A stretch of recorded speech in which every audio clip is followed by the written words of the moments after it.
My name is Tom Hassan. I'm School Year Abroad President, and it's so nice to be with you today. And thank you for taking time to connect and reconnect with SYA. And as you know, today is the Founders Day that we celebrate each year, and that's the day that marks in the fall of 1964, a very small group of very small boys got on a boat to head over to Spain. And for the last 50 plus years, many people have followed in their footsteps. And still today, we celebrate and embrace empathy and understanding through our language study, through our cultural immersion, and certainly through our homestays with host families. And so while much has remained the same about SYA, there's many things that have evolved over time that you'll learn about over the next weeks as we celebrate the beginnings of SYA. And toward that end, what we'll do, there'll be a number of opportunities for you to hear from people today, but also over the next month in terms of webinars, and we hope you can join us. We'd also ask that at some point that you keep eyes open for wonderful students who could experience SYA. So at the end of this, you'll receive more information both about the upcoming webinars and as well as ways that you can help SYA. What I'd love to do is turn to the panelists today, in particular our moderator, Allison Temple Bacon, who's Spain 81. And I've gotten to know Allison over the many years that I've been with SYA. And she brings what I know she brought back in the fall of 80 to Barcelona, which is a lot of smarts, a lot of great energy, and a lot of deep commitment to what we do. And she's now a board member of SYA, and she has been working in the field of, with University of Chicago Cancer Research Foundation Women's Board, and she helped co-found the Chicago City Chapter of Impact Grants of Chicago. And so there's a lot that she brings to her work. I'm delighted that she's here today. And after growing up in Texas and coming from a public school to Barcelona, she then went on to Georgetown, majored in both Spanish and marketing, and she is just a wonderful addition to our lives at SYA. So Allison, I'm going to let you take it from here. And again, welcome all. Thank you, Tom. Hello, and welcome to everyone. Today is Founders Day for SYA. We're celebrating 56 years of international education. And as our mission states, SYA guides students through a challenging curriculum focused on developing skills for successful engagement in an increasingly interdependent world. Central to the SYA experience is the adventure of understanding different languages, cultures, and peoples. So as everyone on this call knows, there is only one word to describe the experience of attending SYA, and that's transformational. Today, however, we're going to hear the flip side and meet some of the women who actually transformed SYA. 50 years ago, in 1971, we became School Year Abroad instead of Schoolboys Abroad. So some interesting statistics. At the same time, our founding schools were just becoming co-ed. Phillips Academy went co-ed in 1973. Phillips Exeter went co-ed in 1970. And St. Paul's School went co-ed in 1971. Our first class was in Spain. Again, in 1971, we had a class of 46 students with 13 girls. In France, we became co-ed the following year, 1972, and there we had 60 students and 15 of those were girls. Our panelists today from the Spain class of 71 are Janice Tomlinson and Emily Nicklin, and from France 72, Lara Heary and Laura Rodriguez. So let me briefly tell you about each of them, and then I will turn it over to them to tell us all the wonderful things they have to share with us today. Janice Tomlinson is the director of University Museums at the University of Delaware. She's an expert on Spanish artist Francisco Goya, and her soon-to-be released book, Goya, A Portrait of the Artist, is being heralded as the definitive biography of the artist. My copy has already arrived. As a young woman, she knew SYA well because her father, John Tomlinson, was the resident director of SYA Spain. Classmate Emily Nicklin is a trial lawyer and partner at the international law firm of Kirkland & Ellis. Over the past 10 years, 8 different publications has designated her as being at the pinnacle of her field. Those honors were capped with her induction into the prestigious and exclusive American College of Trial Lawyers in 2010. Her pro bono law work has focused on social justice, including representing separated families at the US border and those affected by the travel ban. Lara Heary is the co-founder of the Brookwood Group, Inc., and the managing principal of Brookwood Design Group. She's an architect, master planner, and strategic planner for community, institutional, and business stakeholders, including Turner Time Warner, Morehouse College, Coca-Cola, and Disneyland Paris. She's also the producer of the film A Call to Spy. That film synopsis reads, a spy recruiter for Churchill's secret army and 2 of the unusual women she selects from a sisterhood while form a sisterhood while entangled in dangerous missions to build a new type of spy network and help stop Hitler, inspired by true stories. A Call to Spy will be released the week of October 5th, and I will be first in line for that. Laura Rodriguez is an international trade analyst and with the U.S. International Trade Commission, focusing on apparel and textiles relating to Mexico, Central America, and Andean-packed countries. You can hear Laura on the podcast Shoe In, where she discusses the footwear trade in Africa, the miscellaneous tariff bill, and the future of footwear sourcing. She's also an avid yoga enthusiast and is the author of Yoga at Home, Gain Energy, Flexibility, and Serenity in 20 to 30 minutes a day. So that I need to run, not walk to get after this conversation.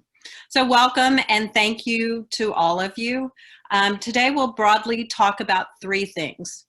What it was like to be the first class of girls, what it was like to attend SYA 50 years ago, and what impact SYA had on your future careers. Although having just heard everyone's biography, it's hard to deny that there was an impact.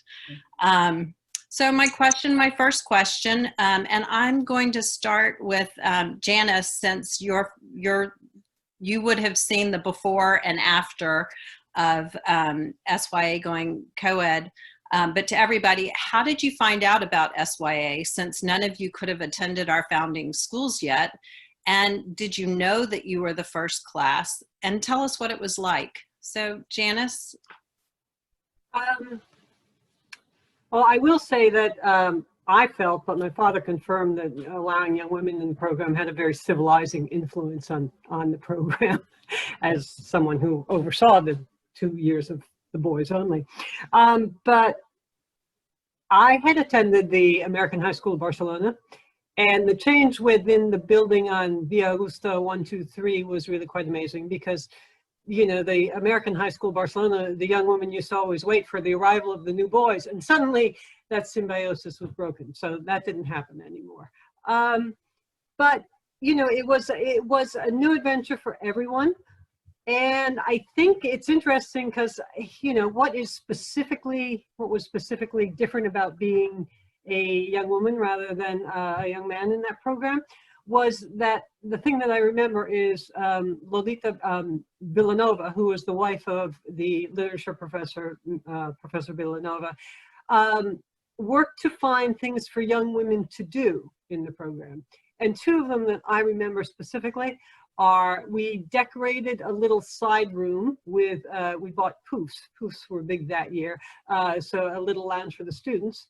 And the other thing that we learned, and I think we were in her apartment when she demonstrated how to make crema catalana, which I have never been able to replicate. And I'm just going to say that's because I don't have Spanish vanilla beans.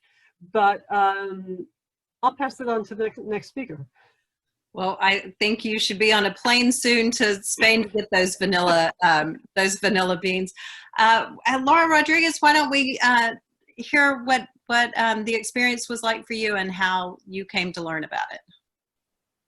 Well, I came to learn about the program because I was taking a lot of French in the girls' school I was attending. We had French every day, and it seemed I had a facility for French. So my mother, who had spent a semester abroad in Mexico, started looking at programs, and somehow she found out, I think in a magazine, she saw about Schoolboys Abroad, and I guess it was just, well, it's changing for France to be school year abroad. But I was intrigued and tried to decide between Spain and France, and we chose France. And I mean, it was interesting, just, the most transformational part for me was just the whole cultural, being immersed in a completely different culture.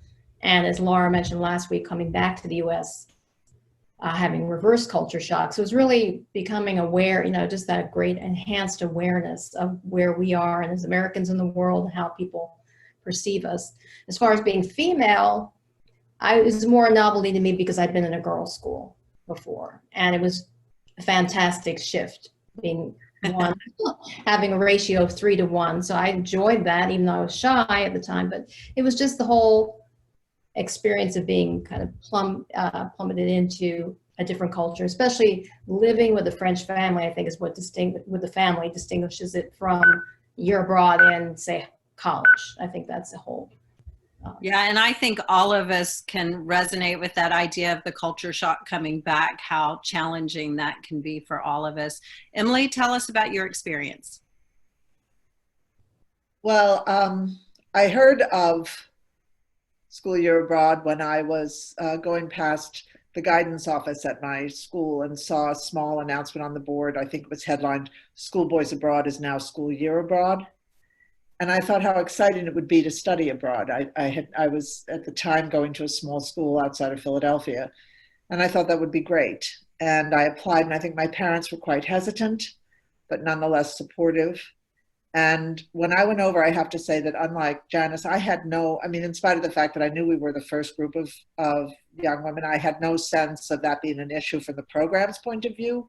But I certainly experienced, looking at it from the other perspective, the difference of being a young woman in Spain compared to being a young woman in the United States, and a young woman coming into the program and meeting the families that had been involved with the program before. I think for them and for me, that was a big change. I think that. What were some of those differences, Emily? I think really the biggest difference was, if you remember the late, I think of this as a period, I applied like the year after there was Woodstock in the United States. And then we went over and we're living in a fascist dictatorship in a third world country. That was quite different. Third world, not third world. Second world. But the result was that, and in my case, in any event, with people who were quite observant Catholics, and people who were also quietly but quite firmly opposed to the regime, and who spoke Catalan at home, not Spanish. I think all those changes and the strictures that came with them were in fact tremendously helpful to enhancing one's sense of that forbidden word politically these days, empathy, and also to one's ability to engage across differences, which is, I think, one of the most important things that SYA gives people. The most transformative thing about SYA is not actually, to me, the language that you learn, but the ability that you develop to engage in that way and to learn in that way and to be open to those experiences and to rise to those occasions.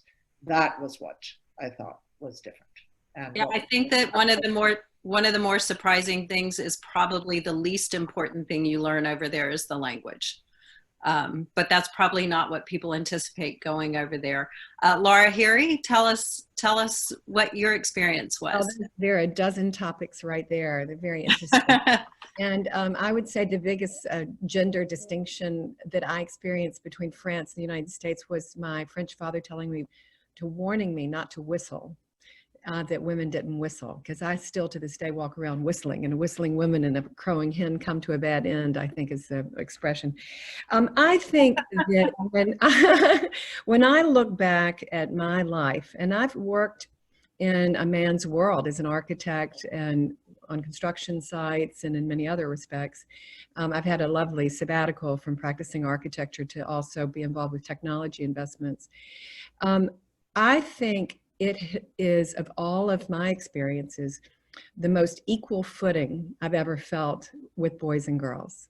It was, and it really stuck with me that it was on 3 levels I loved going. One was to be immersed in another culture.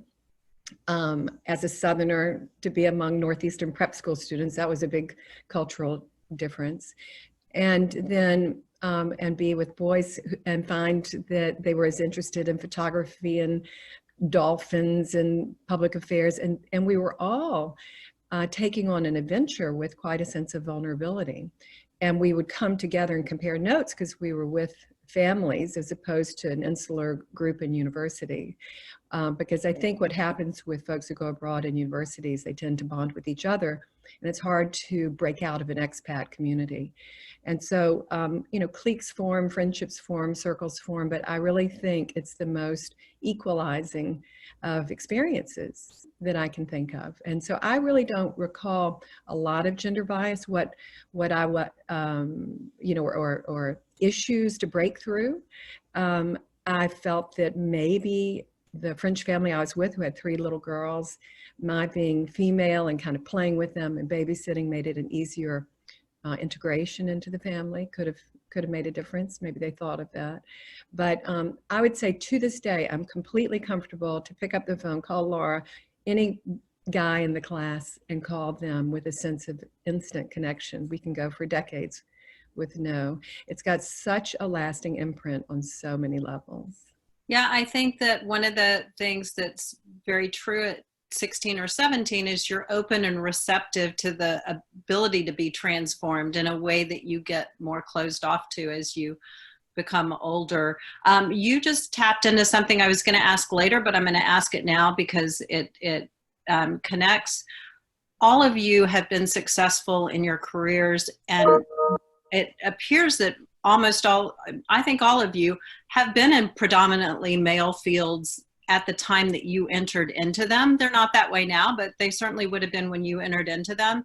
Did this experience impact your ability to operate in those fields? And anybody's welcome to start, but I think you just made a really good point that you were all on equal footing.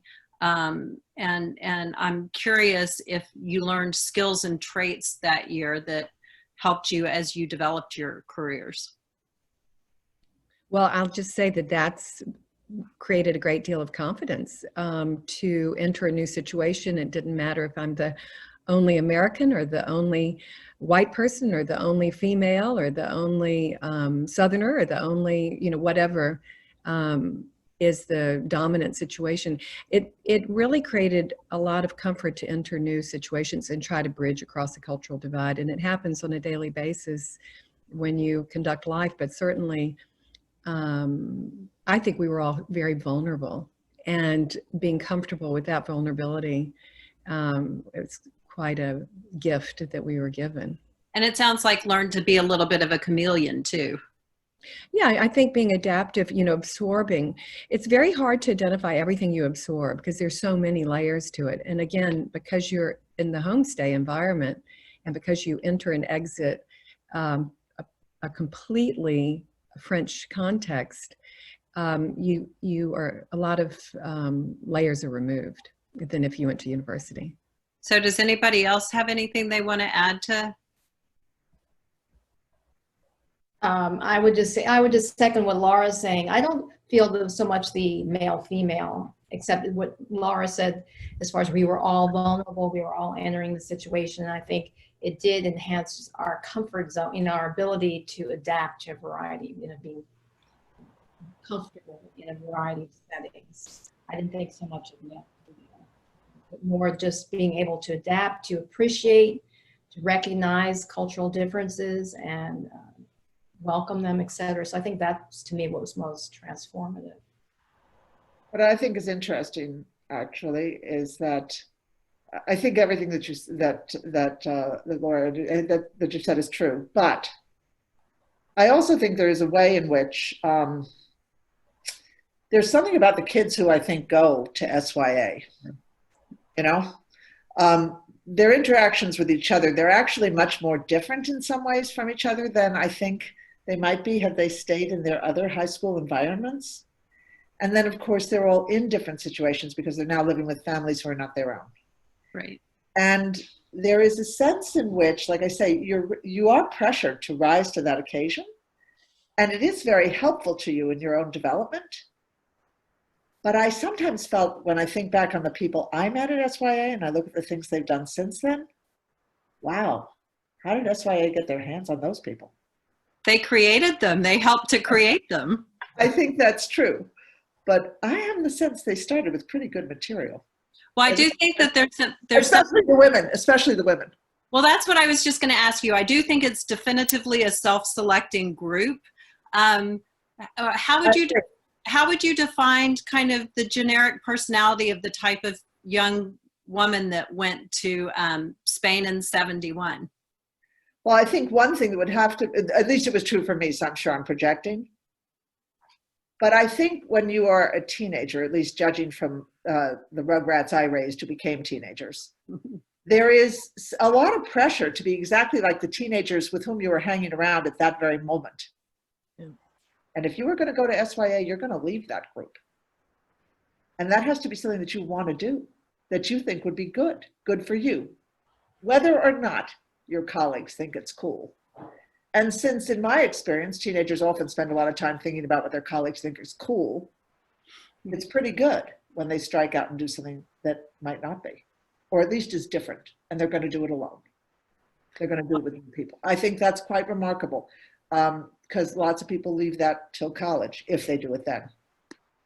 Yeah, and I think the idea of this reintegrating reverse culture shock, that's part of what that's about too, is that you've become this very different person than your community from which you came. And so reconciling that is part of what you need to do. Janice, I think I cut you off. Oh, that's okay. I was just going to say, I think it'd be really hard to create a profile of the women in the '71 year. I mean, there were people who were really, really super smart. I won't refer to her. And there were others who were like totally outdoorsy and, you know, would love to go to the mountains. And there were others who were quieter, you know, and it was, but I do agree that, well, that's School Year Abroad, and since I went to the American high school where you had an international group of students, 60 students in all 4 years who came from every part of the world who wanted to learn English. You know, it really, I mean, for me, it was transformational, I think, because you just got to learn, you were dealing with people that had I stayed in, you know, Andover Public High School where I would be in, you know, that division because I do that and that. I would have been a very different person, and I think my life would have been a lot more limited. And I think that goes the same for the mixture of people that you met at School Year Abroad. It was great. So my sense is from everybody that being the first class of women it's true, but it wasn't particularly the most noteworthy thing about the year or the thing that resonates with you. So now I'm going to ask you each, paint me a picture of what that year looked like. What was SYA like 50 years ago? And Emily, to your point, under a dictatorship, none of us in the US have, I'm going to keep my political opinions to myself, have lived under a dictatorship. Tell me, Emily, paint me a picture, tell me a story. What was Spain and Barcelona like 50 years ago?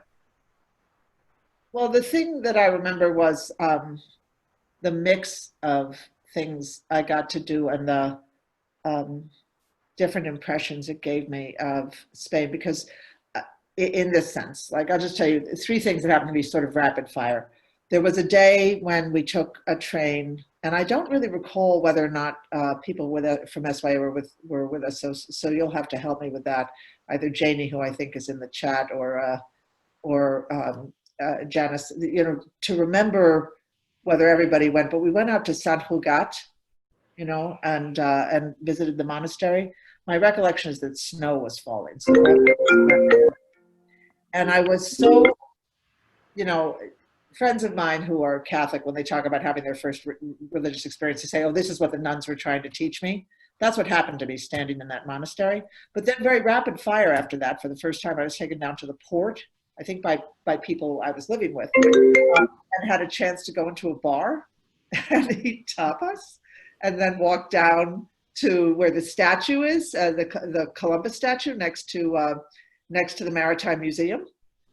And the mix of feelings that I had about Spain, New Spain, old Spain, intruding into New Spain, and all of it completely accessible was, to me, quite remarkable. And I wouldn't want to leave out that the dictatorship was present. I mean, while we were there, the 13 ETA activists in the Basque Country were condemned to death. And I remember a lot of I wouldn't call it muted, I'd call it put down unrest and sort of nascent demonstrations about that. But that whole swirl of experience for me, from the 14th century monastery into, you know, the statue from, I'm sure, from Spain's high imperial period in the 17th century onto the present and demonstrations and frankly condemnations, trials and difficulties, all of that was sort of very compressed for me. And those memories, I wouldn't say they run together, but I'd say they are simultaneous in my mind. And did you say your Spanish spoke Catalan at home? They did speak Catalan at home. They did. And what did they tell you about that, and why that was important to them, and what your role in keeping that quiet might have been? I don't remember that we had to keep it quiet. I remember there being occasional murals inside places that, you know, like in some schools, I was told that there were murals that said, you know, si eres cristiano, hablas castellano. But I think people were pretty open about it. I remember them. Do you remember Janice recited a book called Sedges Fedges, which was like a comic book, a book of pictures with jokes in Catalan? I think there had been some loosening of things like that. So there was some cultural autonomy, but not in school. In school, you spoke Spanish, right? Wouldn't you agree with that? Yeah, and I think, I mean, 3 years later, I went back for my junior year at the Autónoma University outside of in Bellaterra, outside of Barcelona, and I had the privilege to study with a very an older scholar to study Catalan. And so by the mid-year, I was proficient, and I began singing with a Catalan chorale, and I started, and one of my friends took me to meet his grandmother. And we were talking Catalan, and his grandmother said to my friend, you should listen to her speak Catalan, because her Catalan is better than yours. It's not full of Castellanismos, that is, you know, it doesn't have the influence of Castilian. So yeah, I mean, you know, our generation didn't get to study the language of their ancestors, of their families.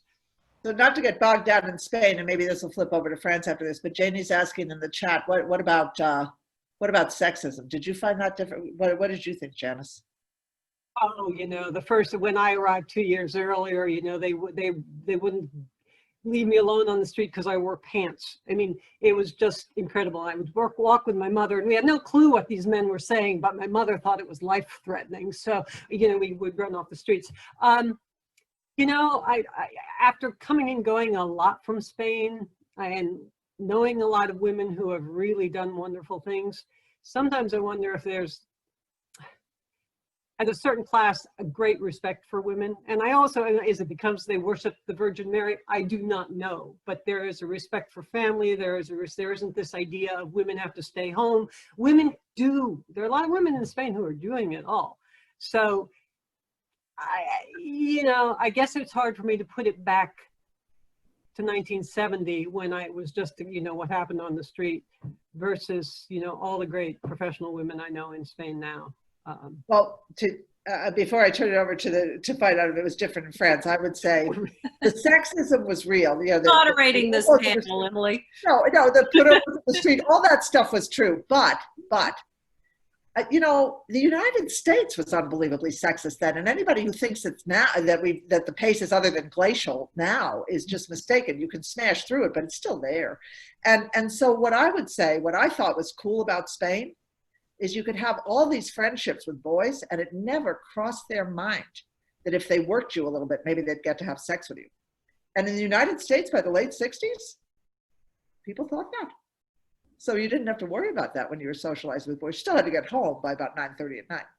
But nobody thought you were going to do that. I thought in some ways it was quite freeing. Yeah. So Lara Heary, tell me about what life was like in 1972 in Rennes. Well, I do want to make a point that we started to discuss that the memory of World War II was present. It was vivid, and it was a motivator for my French family why to have an American living with them.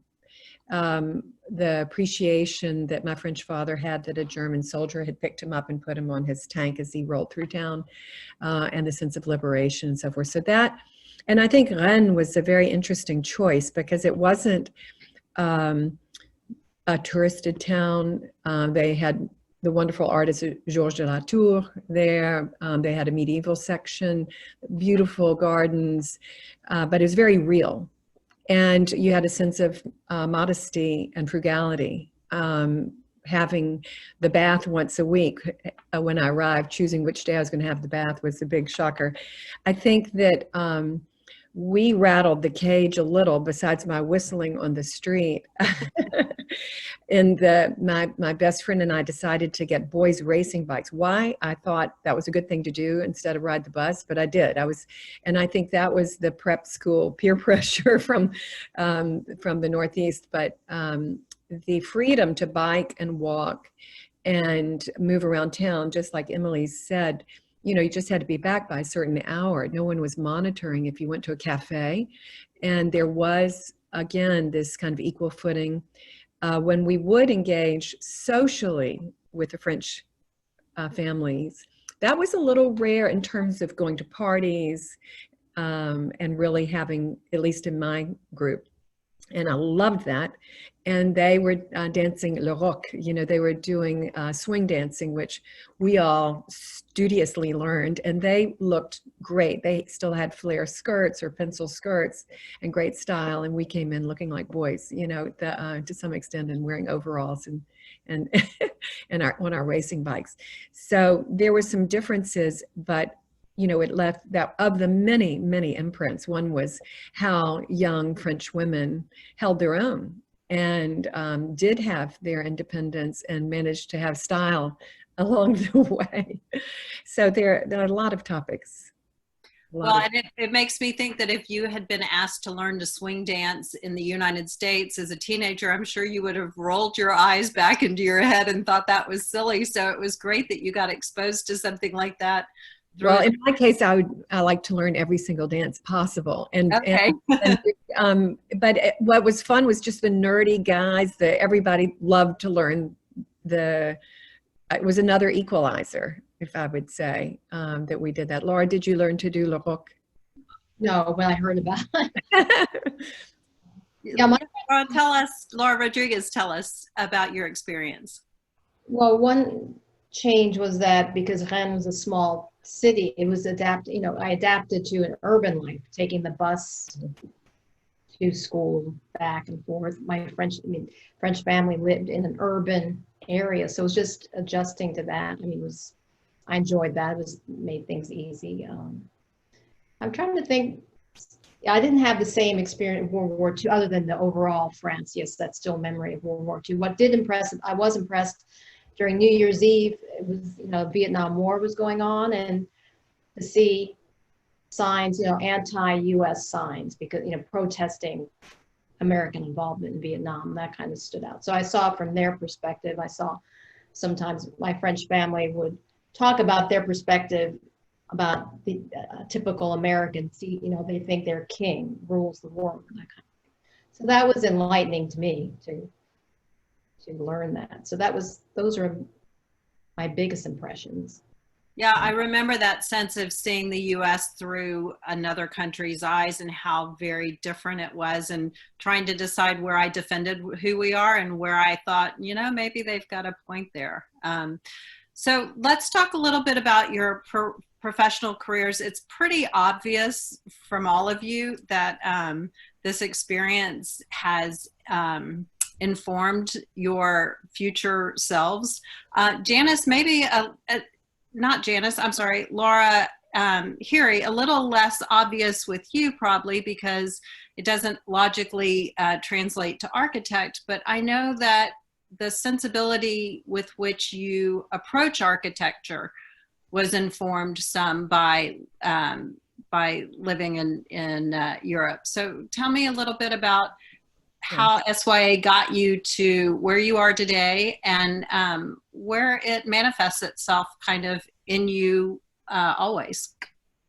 Well, I remember my French father saying, in America, everything's big, right? Big cars, big cows.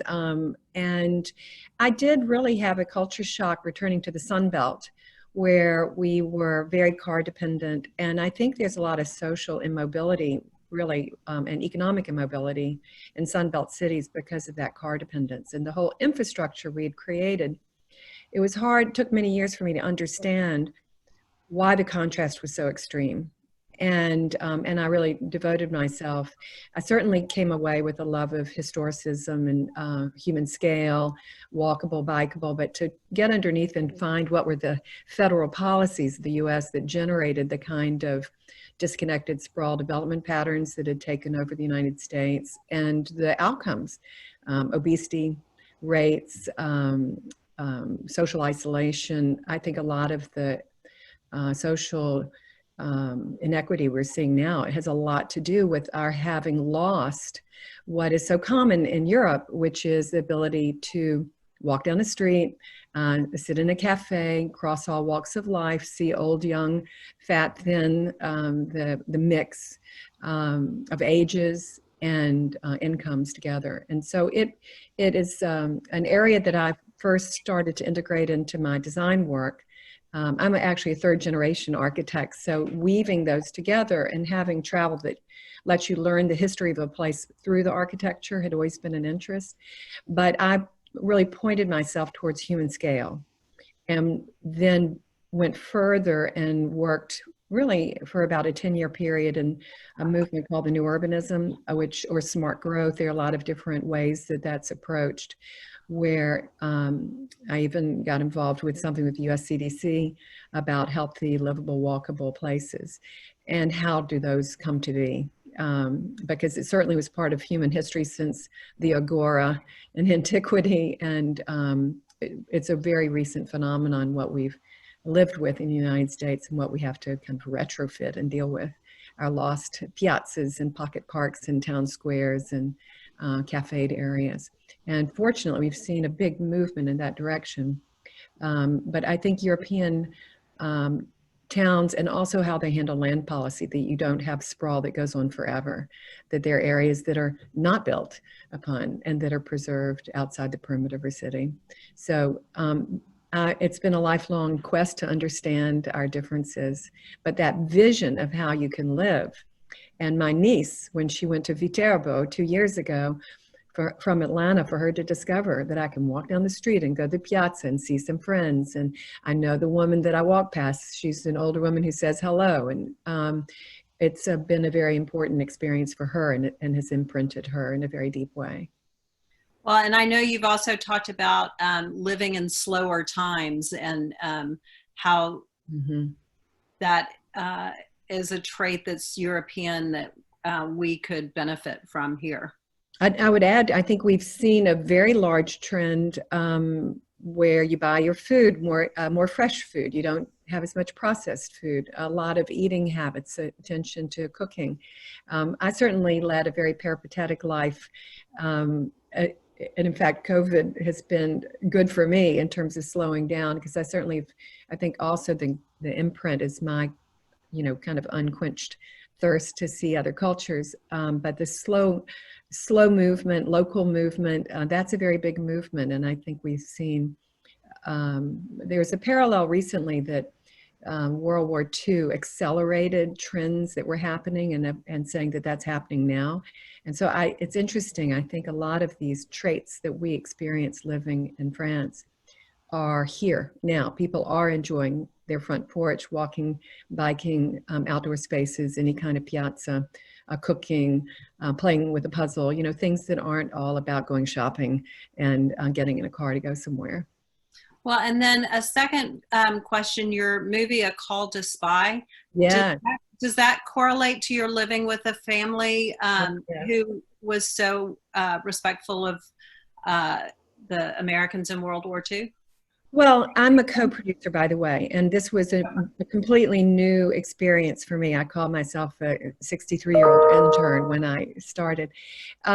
It is about the admiration of the French. You know, you come away loving the culture you've been in, and the French resistance and the courage that it took. And then, of course, that there were women who played that role. So when this was presented to me, I really had no pursuit of co-producing a film, and because of the French storyline and the storyline of these three heroines that are chosen, one was Indian, one was British, one was American, and imagine the courage to personally take on the risk, volunteer to be in Churchill's secret army and go to the south of France and try to penetrate, and they were one was martyred, and they had an incredible effect. So to tell that story, this seems like a timely moment when there's the reoccurrence, something we would never imagine. In 1972, I couldn't have imagined that Nazi parties or groups would reappear. And so there's, I think it's good that the story's being told, and we're thinking about that 50 years ago now. Well, we'll look forward in early October to learning from your yeah, A Call to Spy. And Call to Spy. Thank you. Lara Rodriguez, let's stay with France. How did your year in France guide your future self? Well, because of my immersion in the foreign culture and the language, et cetera, I always have retained that interest in international cultures, et cetera. So that's probably what drove my decision. Well, I continued majored in French and then political science, but I was interested in the international side as opposed to domestic politics. And then pursued a degree in international communications because that focus on cultural differences, just everything about culture and understanding different cultures. It was difficult getting a job though at the time that I finished that degree. So I eventually went back and got a degree in international business. But my focus, yes, since France has always been a keen interest in international, well, especially the cultures. I mean, I am in international trade right now, and looking forward to phasing that out and doing something completely different in the writing area. But the whole French experience has stayed with me. Just that, I mean, I just really think it's a learning experience to see how other people perceive you, especially as a culture. And that first book, one of the books we had to read, The Ugly American, always stood with me. And then since that year in France, you know, I could spot Americans a mile away. You know, you could always tell them. And it also made me appreciate when I came to Washington, D.C., one thing I loved here was that I could get a cappuccino, you know, that yes, and there were a lot of French restaurants when I first came to Washington. So that just stuck with me. So that's ever present. Yeah, I think once you taste another culture, you just want to learn more and more and more cultures out there. You want your world to keep expanding. Emily, I know that you've done a lot of work on the border. I know you've done a lot of work at O'Hare Airport with the travel ban, and I am sure a lot of your Spanish has come into play in the past couple of years. Tell me how all of that has moved you to where you are now. Well, unlike some people who continue to study Spanish as a focus in college, although I took some courses in Spanish and literature in college, I didn't keep it up by majoring in it, but I did continue to read and then when I was no longer in school, from time to time I took courses from the Cervantes Institute, and actually because I could speak Spanish, I think it was easier for me to form a relationship with some of the social service organizations working on the border. And so it was possible for me to assist the firm in putting together teams. Some people on the team spoke Spanish, oftentimes the support staff. The lawyers mostly didn't, but I did. And it made such a difference in terms of speaking to clients and being able to assist. I'm not sure, I mean, I would say that being interested and engaged in what's going on I always loved going back to Spain. We went a lot. I always loved Spanish culture. I was fascinated by what had happened in South America, although much less informed on that than I should have been up until the time of the difficulties that were created at the border in early, after the family separation policy went into effect. But I would say that it made me capable of doing the work, but the desire to do the work, I think, probably came not because of SYA, but because of the other things that make me who I am. I was raised in a Quaker family, and I come from a family of progressives, and nobody wants to get into one's politics, but I didn't have any trouble going down to the border and helping separated families. Thank you. Okay, and Janice, when did you first discover Goya? I think that happened the year you were in Spain, as I recall. Yeah, I mean, we went to the Prado in the senior year as a class trip, and my best friend gave me a book on Goya, which I still have. So I guess I had reacted to the Goyas in the Prado because she gave me that book a month later on their birthday.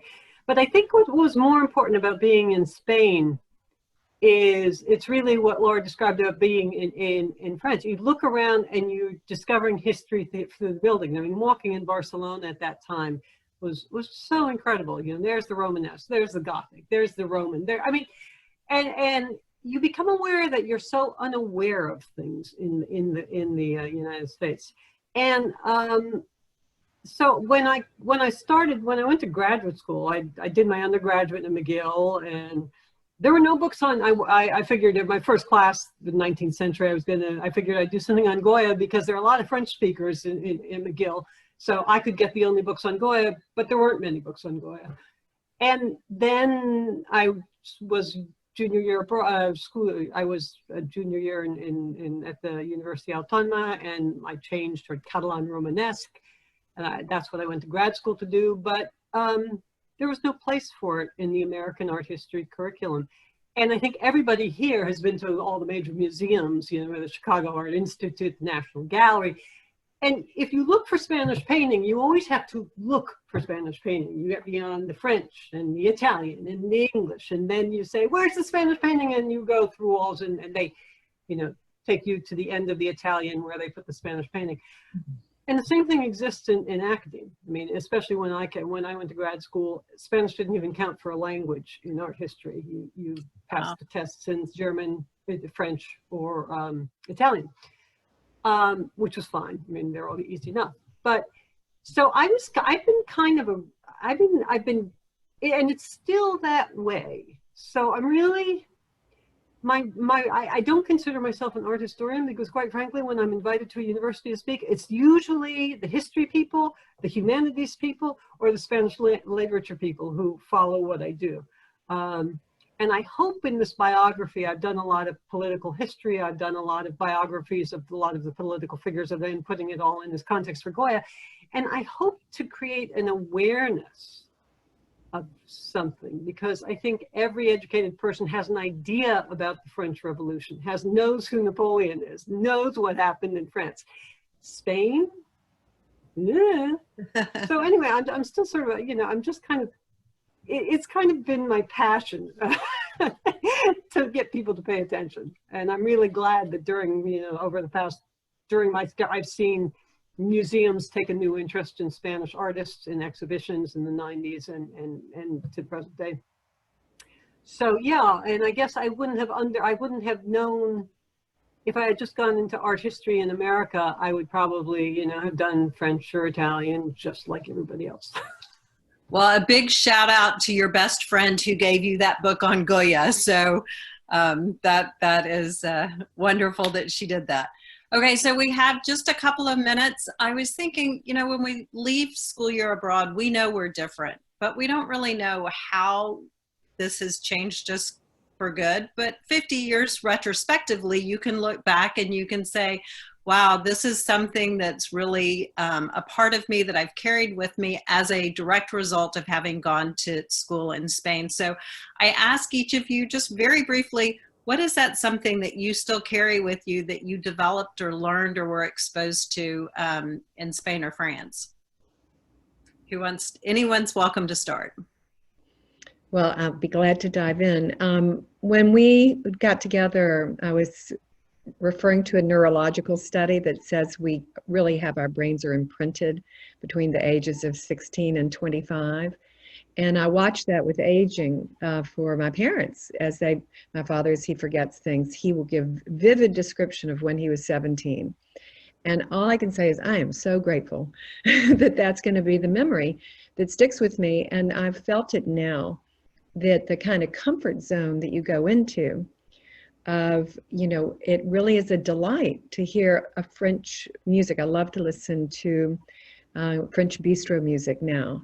I love, when there's French film. I love, and for you to have that slowness that you were talking about, or and it doesn't have to be French, but just that immersive experience is really resonating. And in a time when you really are not traveling and you're socially distancing and you're saying, what's the quality of my life day to day? And that I think can be the case, a reality for aging. I'm so grateful for that sensibility to be sort of so deeply imprinted. Thank you. Emily, you're next on my screen. Oh, you're muted. I think that the difference that it has made long term is that it was Spain that taught me that, Barcelona taught me that I wanted to be an urban citizen of the world.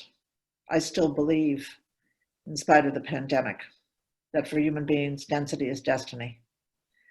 And I would not have gone to the University of Chicago, where I went to college. It was the only urban school that I applied to. That was also transformative for me.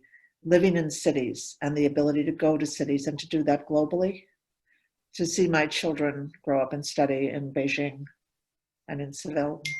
These are ways of engagement on an urban level that to me is quite global. And I think I'm not at all sure I would have had that experience if I had stayed at the small Quaker school where I was outside. More unlikely for sure. Janice? For me, it was something when I was teaching, I would try to instill. Janice, I'm sorry, I can't hear I'm you. sorry. There we go. I think for me, it was just discovering how much you can learn by being observant of your environment. I mean, mainly urban environments, but not solely in urban environments. How much you can learn by just looking. I'm a visual learner, but I really still get excited about exploring new spaces, new places, new architecture, new museums. And when I taught, I am told I communicated that passion. It's not something that should be reserved for the elites. It's something that I so much wish were more fundamental to how we teach people, how we, our educational system, but that's something to work on in the future. Thank you. And Laura Rodriguez? I think for me, what stands out is just having that appreciation as an American to be able to see differently. I mean, to get beyond our narrow, because in Europe, the Europeans they're small countries in a small span of space, and I think they have a greater appreciation of diversity. But Americans, from my perspective, tend not to unless you travel and live outside. And so I think from that perspective, I always feel I have this enhanced understanding and appreciation that even though I may have specifics, strong feelings and beliefs about something, there are people with completely different belief systems, culture, ways of doing things, and that can be just as valid. That's what stood out for me. So I cannot thank all of you enough. I'm so sad to have to end this conversation. I can see a one-on-one conversation with each of you that could be an hour, and that still wouldn't be enough. So thank you, and congratulations on your 50th anniversary for the Spain crew. I'd also like to invite everybody that's watching this call right now to attend our upcoming Zoom conversations we have next Wednesday. We have Meet the Resident Directors. So we'll have Spain, France, and Italy's resident directors to tell us whatever they're going to tell us. The following week, September 23rd, we have a town hall with our president, Tom Hassan, who you met at the top of this call, and our board chair, Kurt Davenport. And they'll talk a lot about what this last year has looked like for SYA. You can only imagine. It's been quite a journey for the school. And I will say, as a trustee, I couldn't be prouder of the way the school has handled our students in 4 countries, getting them safely home and getting them educated, and what it's going to look like in the spring. So that call is on September 23rd. And then as the advancement chair of the board, I would be remiss to not encourage you to join the Zoom call on September 30th, which will be the basics of our capital campaign. And I'm sorry, I don't remember who said, I think it was Janice, that it shouldn't be an elite experience. One of the primary things that we're raising money for in our capital campaign is scholarship money, so that we can continue to make this really amazing experience available to anybody. And we're also raising money for curricular development and teacher development, but all of that will be outlined in, on September 30th. So for now, I just have to say thank you to all of our panelists, Janice Tomlinson, Emily Nicklin, Lara Heary, and Laura Rodriguez. It was fun to talk to you today, and I hope someday we're sitting on a panel in person, having another conversation. So thank you so much for joining us today and giving us your perspectives. Very much appreciated. Thanks for having us. It was very meaningful. Thank you. Thanks for having us. Felt good.